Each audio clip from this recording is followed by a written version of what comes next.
My name is Neil Robinson, and this is the story of my nan, one of Blackpool's real character bed and breakfast landladies. My nan was born Bella Durnley in 1894 in Glossop, one of 4 children. When the family moved to New Mills, she became a paper sorter at the local print works as a teenager.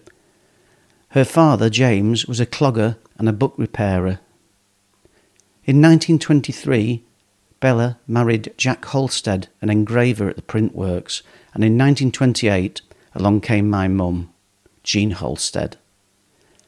Early family holidays in Blackpool clearly made a big impression on the family, especially my mum, seen here watching a Punch and Judy show. These early family holidays led to a big decision.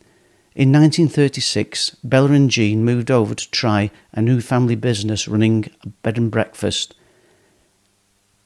They purchased 29 Charles Street for the grand sum of £1,400 and set up as a guest house, whilst Jack kept his job at the print works for more than 2 years as a backup.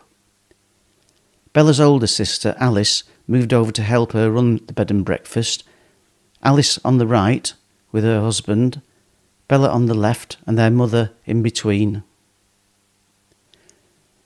Sadly, Alice died soon after, leaving Bella, Jack and Jean to run the business, which they named Birch House after the place they moved from, Birch Vale.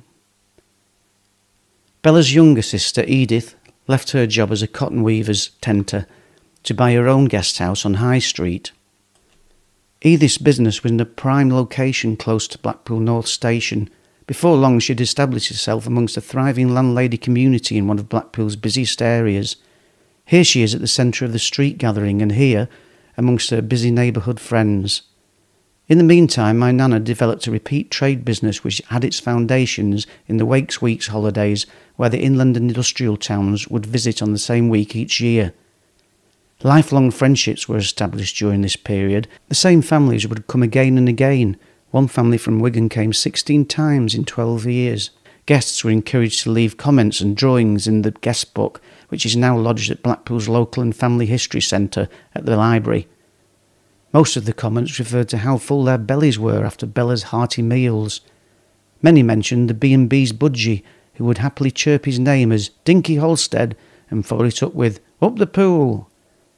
Business was booming as the era of the coach party was to follow. With my mum now growing up fast, she was soon to be landed with a company of handsome uniformed men. Nan's was one of the many boarding houses that was requisitioned by the RAF during World War II. Bella was known to cheer up their spirits by her jokes and tricks, exploding salt pots, teacups stuck to saucers with suction pads, and sugar spoons with holes in. Although there was a war on, morale was high at Nan's place, especially as the billeting of troops meant that her annual takings were tripled. Many RAF visitors kept in touch for years, including American airmen. May 1945, Victory in Europe Day, and my mum is at the head of the street party celebrations. Eventually, life returned to normal after the war.